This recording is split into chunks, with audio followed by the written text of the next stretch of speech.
자, 여러분들 이제 이런 차트 눈에 좀 보이지 않습니까? 급등 후 오른쪽으로 기었다가 이제 다시 또 올라가고 오른쪽으로 기었다가 다시 또 올라가는 이러한 상승은 미래 성장이 확실한 기업들이 나타내는 차트인데요.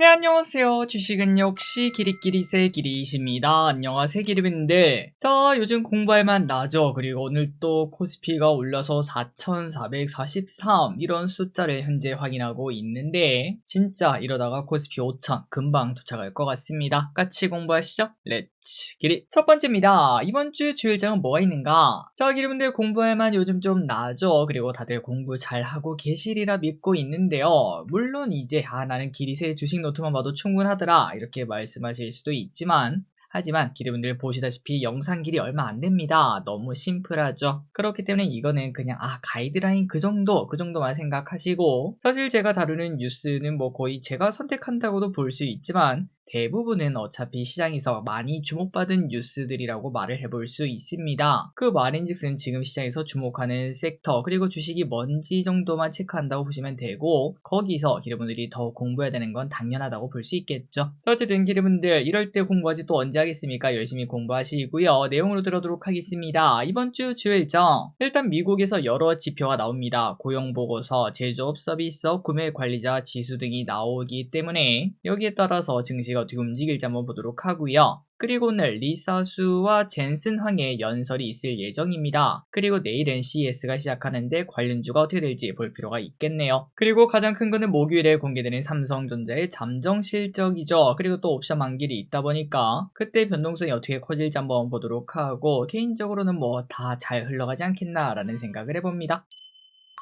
다음입니다. 반도체는 달린다. 반도체는 인내심을 가지자라고 계속 말씀드리고 있는데 이거 이렇게 빨라도 되나 라는 생각이 들어요. 어느덧 삼성전자 14만 전자를 코앞에 두고 있고요. 그러다 보니까 지금 막 팔고 싶어서 막 손가락이 간질간질합니다. 이렇게 말씀하실 것 같은데 다만 주식의 고점은 알 수 없습니다. 오늘이 진짜 고점일 수도 있겠죠. 상황 어떻게 알겠습니까? 하지만 이렇게 달리는 기차는 보통은 더 올라가려는 성질을 가지고 있을 수도 있어서 만약 지금 너무 매도하고 싶다 그렇다면 분할 매도로 접근하시는 것도 괜찮을 것 같습니다. 한 번에 다 팔지 말고 오늘 10% 팔고 내일 또 10% 팔고 그런 식으로 매도하면 조금 더 좋은 결과가 있을 수도 있겠죠. 어쨌든 인내심 계속 가져보시고요. 이 와중에 하이닉스는 목표가 95만원짜리도 등장을 했습니다. 다올투자증권은 마이크론과 멀티플 격차가 확대될 이유가 없다고 해요. 다만 요즘 하이닉스가 삼전한테는 좀 밀리는 모습을 나타내고 있는데요. 그 이유는 HBM4는 삼전이 좋다 이러한 이야기가 나타나고 있기 때문인데 그래도 선두 자리가 그렇게 쉽게 흔들리지는 않고 그리고 기름들 알고 계실 겁니다. 하이닉스가 갈 때가 있고 삼성전자가 갈 때가 있어요. 앞서거니 뒤서거니 하는 모습을 나타내기 때문에 만약에 내가 반도체에 투자하고 싶다면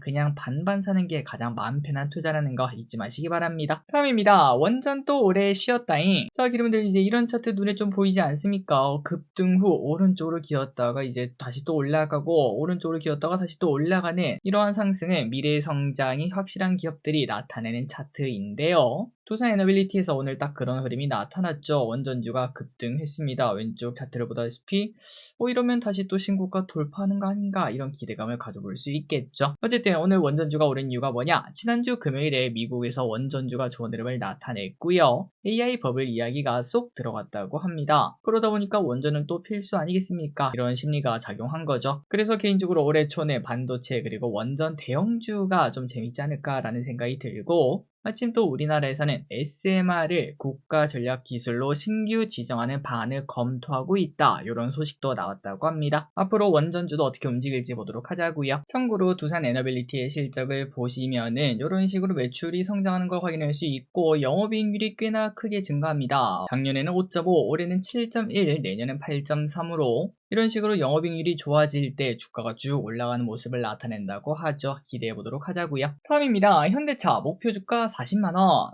현대기아가 좋을 수 있을까요? 증권가에서는 계속 밀어주는 모습을 보여주고 있습니다. NH투자증권은 현대차는 로보틱스와 자율주행에 힘입어 기업 가치가 재평가될 수 있다 이렇게 말을 하고 있습니다. 목표가를 40만원으로 상향했어요. 그래서 이제 앞으로 보스턴 다이내믹스에 관심이 높아지면 높아질수록 기대가 커진다고 합니다. 또한 웨이모와의 로보택시 협업 및 SDV 페이스카 출시 기대감도 있어서 개인적으로 현대차 일단 왼쪽에 차트를 봐도 이쁩니다. 상승하는 차트를 나타내고 있죠. 그리고 또 배당도 많이 주는 기업 중 하나다 보니까 안정적인 투자처를 찾는다면은 현대차나 기아도 관심 있게 볼 수 있겠습니다. 어쨌든 피지컬 AI의 주인공이다 이렇게 말을 하고 있으니까요. 그리고 현대모비스도 기대하라고 합니다. KB증권은 현대모비스도 목표가를 50만원으로 상향시키면서 CES를 계기로 현대차그룹의 휴머노이드 경쟁력이 부각될 것이다 라고 언급했는데요. 추후 현대차그룹이 휴머노이드를 양산하기 시작하면 엄청난 영업이익이 따라오는 구조라고 합니다. 여기도 차트가 이쁘죠? 더 올라갈지 보도록 하자고요. 자, 이 와중에 국토부는 수주 지원단을 파견한다는 소식입니다. 국토부에서 미국으로 수주 지원단을 파견한다고 하는데요. 우리 기업의 수주를 지원하고 우리 국토 교통산업 활용 방안을 모색한다는 게 목적입니다. 그래서 뭐 할 건데 CES에 참여해서 자율주행 등 핵심 개발 동향과 미래 사회에 대한 기업들의 전력을 확인하는 시간을 가지고 웨이모 로보택시나 그런 것들을 탑승한다고 하더라고요. 자, 이런 걸 볼 때마다 느낌이 슬슬 오죠. 어저텐 작년에 로봇이었다면 올해는 자율주행이 아닐까 이런 생각이 계속 드는데 왼쪽에 보다시피 이제 관련주의 주가도 좋은 흐름을 나타내고 있습니다. 다음입니다. 트럼프 처신 잘해라. 진짜 대단한 사람입니다. 베네수엘라를 그냥 깔끔하게 주말 사이에 정리하더니 이번에는 제대로 처신하지 않으면 2차 공격도 할 수 있다 이렇게 경고를 했어요. 자, 그러면서 욕심을 더 드러냈습니다. 우리는 그린란드가 필요하다라는 말을 3번이나 더 했고요. 그러다 보니까 야, 언젠가는 그린란드도 그냥 접수하는 거 아닌가 이런 생각이 들더라고요. 자, 다만 약간 무섭긴 했습니다. 러시아는 우크라이나를 취했고요. 미국은 베네수엘라를 취했죠. 그러면 이제 남은 건 중국 아니냐, 대만을 취하는 거 아닌가 이런 생각도 좀 들었습니다. 다음입니다. 어쨌든 주말 사이에 많이 시끄러웠던 베네수엘라 접수 소식, 그러다 보니까 오늘 우리나라에서는 유가 관련주가 조금 관심을 받았는데요. SOL 등이 크게 상승하는 모습이 나타났고 시장에서는 단기적인 원유 공급 불안 심리가 나타났다고 합니다. 자, 다만 국제유가는 전혀 움직이지 않았습니다. 오히려 소폭 하락하는 모습이 나타났고요. 여기저기 뭐 이제 자료들을 보면은 베네수엘라가 가지고 있는 원유가 전 세계에서 가장 많아서 영향이 클 것이다 이렇게 말을 하고 있지만 실제 생산량은 그렇게 크지 않다고 합니다. 1% 정도밖에 안 돼서 일단 유가는 크게 움직이지 않는 모습입니다. 자, 다만 이 와중에 미국에서 진짜 수혜주가 있다고 합니다. 바로 쉐브론인데요. 미국 프리장에서 지금은 이제 뭐 10% 넘게 급등한 모습이 나타나고 있다고 합니다. 그렇다면 왜 그런가 하고 봤더니 이 쉐브론은 1920년도에 그때부터 베네수엘라에 진출해서 아직도 사업을 하고 있는 기업이라고 합니다. 그런데 다른 기업들은 이미 전부 다 이제 독재 정권 그런 것 때문에 철수했거든요. 우리가 러시아에서 막 철수했던 거 그런 느낌이겠죠. 그런데 지금까지도 존버하고 있던 기업이 유일하게 이 쉐브론. 그러다 보니까 우리나라 입장에서는 뭐 그런 거 아니겠습니까? 우크라이나의 생산 공장을 직접 가지고 있는 직접 수혜 재건주. 딱 그런 느낌이 바로 쉐브론이라서 지금 현재 미국에서 큰 관심을 받고 있는 기업 중 하나라고 합니다. 미국 주식한다면 쉐브론 오늘 저녁 움직임 잘 볼 필요가 있겠네요. 다음입니다. BTS 완전체 드디어 온다. BTS가 3월 20일에 컴백합니다. 그러다 보니까 엔터에 대한 기대감도 커지고 있는데요. 그리고 월드 투어도 예고했다고 하니까 올해 예상 매출이 미쳤습니다. 작년보다 48% 증가, 영업이익은 670% 폭등할 것으로 본다고 하네요. 자, 다만 오늘 엔터주는 힘든 날이었습니다. 한중 정상회담 세론 또 나타났고요. 그리고 이 와중에 대통령 비서실장은 한한령 해제에 대해서 시간이 좀 걸릴 것이다 이러한 발언을 하면서 투자 심리가 크게 밀렸다고 합니다. 하지만 멀리 보면 이 또한 기회가 아닐까라는 생각이 드네요. 다음 소식입니다. 주담대 금리가 높은 상황.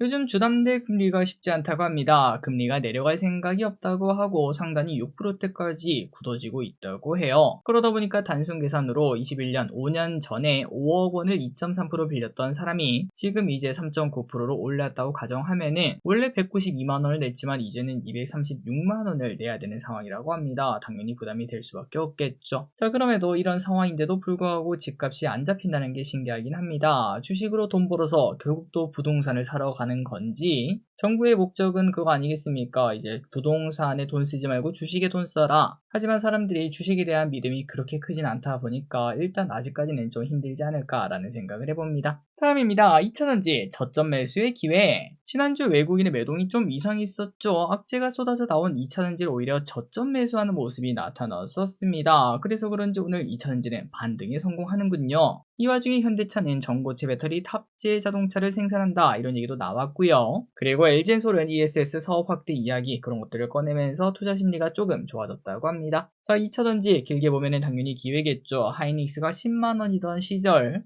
딱 그때쯤이 아닌가라는 생각이 드는데 더 이상 나빠질 데가 없지 않겠습니까? 그리고 결국 전기차 캐즘은 해소가 될 거고요. 그런 부분을 기대하고 길게 볼 필요가 있겠습니다.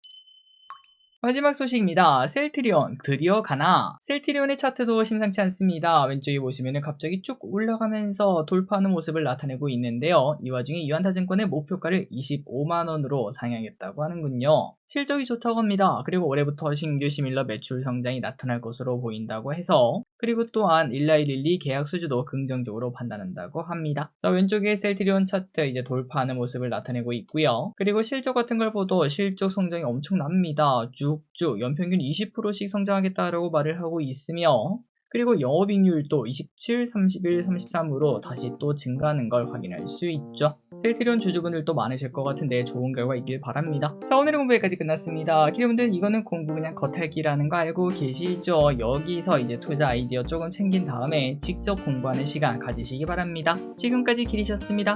빠이요!